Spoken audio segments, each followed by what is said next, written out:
If you want to support the show, you can go to mwpnews.com/support, where you can pick up my latest book, Succession Planning, and all my other books that have previously been released on Kindle for only $2.99 each. Thank you.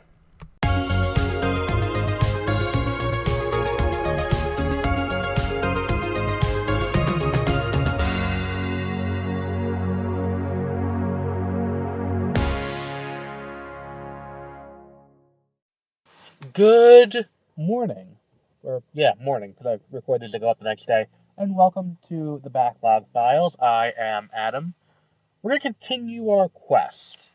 And I think one of the things that we're going to hit now is kind of the stride of, last week we had XD, week before that we had Coliseum. This week we're going to do Pinball. Slight programming note, we're going to move Dash to round out Gen 3, because I haven't played it yet.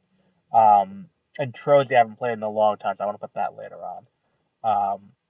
So we're going to go with Pinball, Ruby and Sapphire, because this is a game that I adore. And I have adored it since I got it when it came out in, 03, I want to say, 05, whatever it was. This is a game that I played the fuck out of on my Game Boy. I think this is definitely one of the, what we're getting into now is the era of why haven't they brought this back in a meaningful way? Because a lot of these that, they've brought back. Like Pinball, they haven't. We haven't had a Pokemon Pinball game in 20 years. So, it's been a while.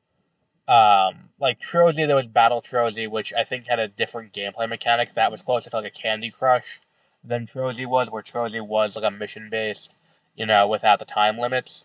If I remember correctly, it's been a while. I could be wrong.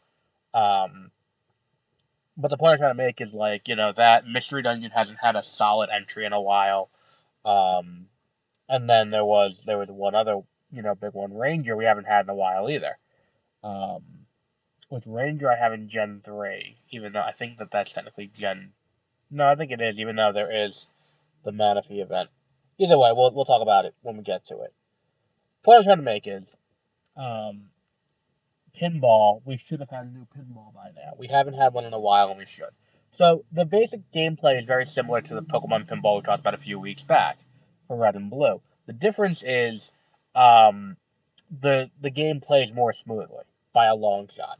And that was one of the things that really held back the first Pinball from being as high as it could be, is the jankiness going from one half of the screen to the other.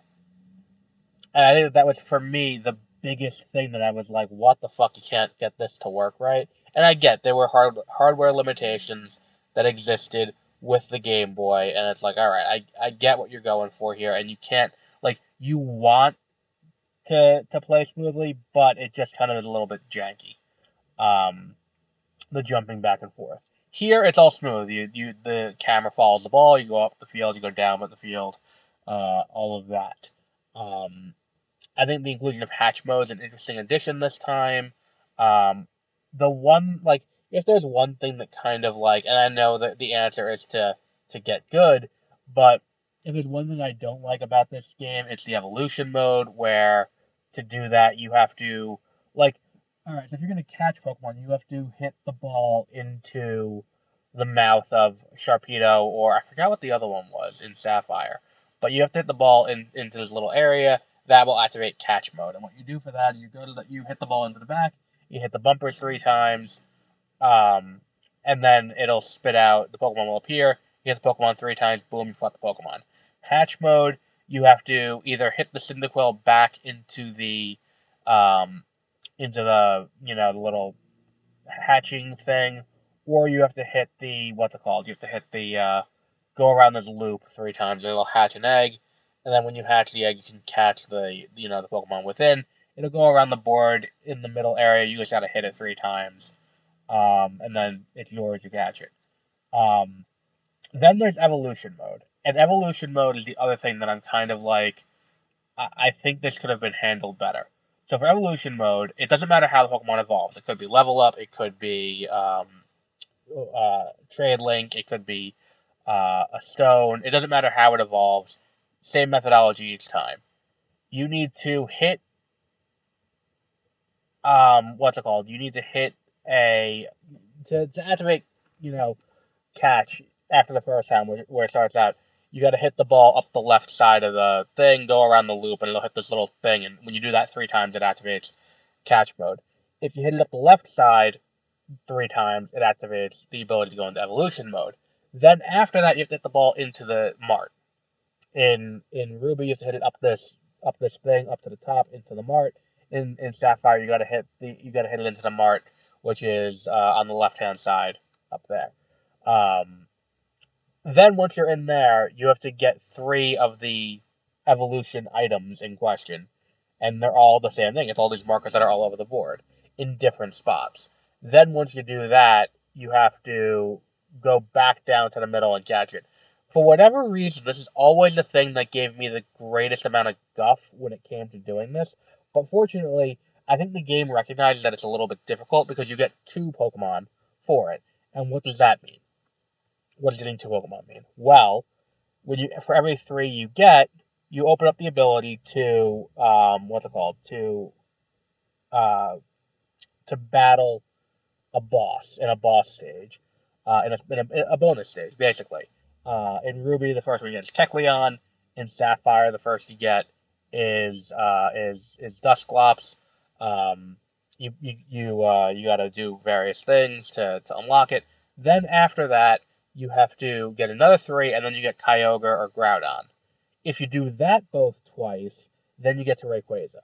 And there are ways with the Regis too. The Regis you have to travel 6 times, and the 6th time you travel, you'll end up in the ruins.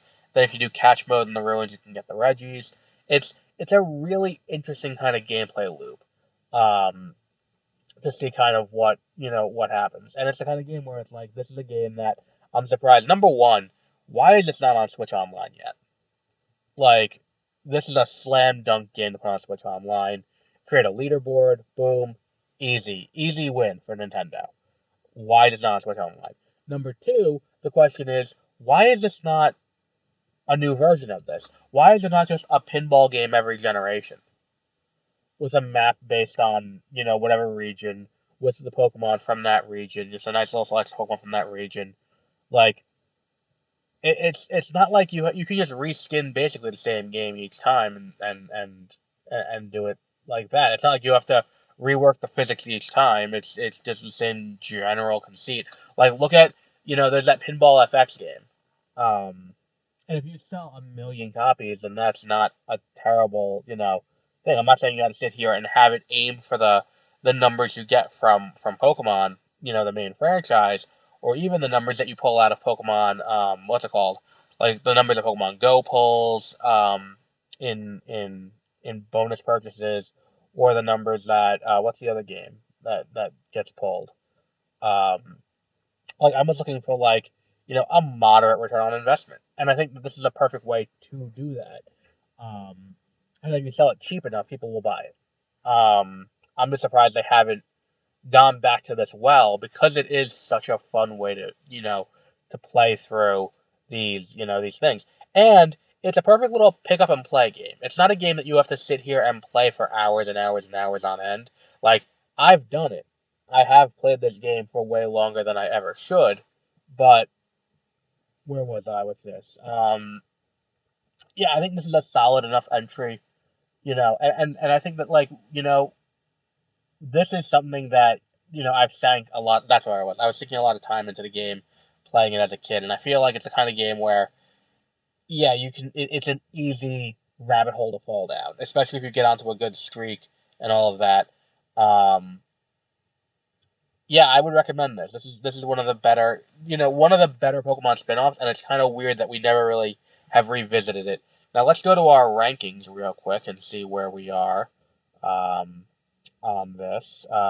Let's start down at the bottom. Number 16, we have Hey You Pikachu. Number 15, we have the original Pokemon Pinball. Number 14, we have Pokemon Puzzle Challenge, Pokemon Puzzle League. Number 13, we have the Pokemon Trading Card Game for the Game Boy Color. Number 12, we have Pokemon Red and Blue. Number 11, we have Pokemon Stadium. Number 10, we have Pokemon Stadium 2. Number 9, we have Pokemon Snap. Number 8, we have Yellow version. Number 7, we have Gold and Silver. Number 6, we have Crystal. Number 5, we have Fire Red and Leaf Green. Number 4, we have Coliseum. Number 3, we have XD. Number 2, we have Ruby and Sapphire. Number 1, we have Emerald. This is tough. Because one of the things you'll notice as we go is that a lot of times the game and its sequel will exist in the same general area. Coliseum XD back to back. Fire, what was the other one? Crystal and Gold. Ruby, Sapphire, and Emerald. They're all kind of occupying the same space. Stadium 2. This is not number 14, the new number 14. Because this is leaps and bounds better than the first. To the point where it's far more replayable. So the question is, where do we end up putting this? I would say, for me, this game occupies the same area as Snap. And I would say it's a better experience. Well, no, but then it's like, okay, so it's better than Snap. It's better than Yellow, I would say. Because I think gameplay-wise, it plays better than Yellow. And I think that, like, putting it... I think we're going to break up Gold and Crystal. No, you know what? I don't think we can. I think we got to put this one, the new number 6, above that. Pinball, Ruby, Sapphire. And let me explain why. Because I feel like this may be an unpopular opinion. I totally spelled that wrong. Sapphire. Okay. So, I think that it's better than Stadium and Stadium 2. And I find it more enjoyable. If I have time and I'm going to go back and play a game, it's going to occupy that space and I'm going to go there. It's better than Snap because it occupies for me the same space as Snap. Snap is a game that I will pick up and grab. Like, oh, I have a little bit of time, let me jump into Snap for a little bit. It's fun, it's enjoyable, there's enough to get out of it where you're like, alright, let's get a few gameplay hours out of this. So, because of that, but Snap is more story-driven, so it's the kind of thing where it's like, if I just want to sit down and play for a little bit, I would rather play Pinball than I would rather than play Snap. Then Yellow, I think that when we get to the mainline games, we get to a weird situation where it's like, if I'm not deep into a run, it's weird to put it against it. Like, would I rather play Yellow again or play Pinball? Pinball's going to go all the way up, above Gen 1 in general, Yellow, and also, Red and Blue. Gold, Silver, Crystal. Because I don't think those games are as fun to jump into just for a little bit. It's the kind of thing where, like, you have to sit there and you have to, play, like, these are games that are going to require you to play through them to a certain degree to get enjoyment. They're more of a challenge, and I'm not one to shy away from a challenge, but as a casual game, it's not something that I'm going to put it, in the same tier. So that puts it above that. Which brings us now to Fire Red and Leaf Green. And Fire Red and Leaf Green is a game that I will jump into for a little bit, play around a little bit, and have a little bit of fun that way. And then from there, that feels like it's the right spot for it. As the new number, what's it called? The new number 6, right below Fire Red and Leaf Green. Because those are the first games that I would go to instead of playing this. Which brings us to what we're going to do over the next few weeks as we have our new ranking.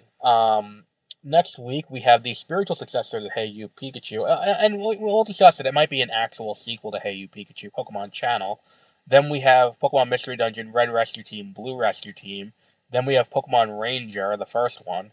Then we have Pokemon Trozy. Then we have Pokemon Dash, and that will wrap up Gen 3 as we wrap up the month of May. The first week of June, we will get into Diamond and Pearl and move on from there. So we'll wrap up there for today and until our next episode, and we'll have more new games coming along the line. I know for certain we're going to be doing Paper Mario 1000 Year Door remake, and we'll see what else is coming as we go. But until then, have a great rest of your week. As always, if you want to find out more, go to mwpnews.com.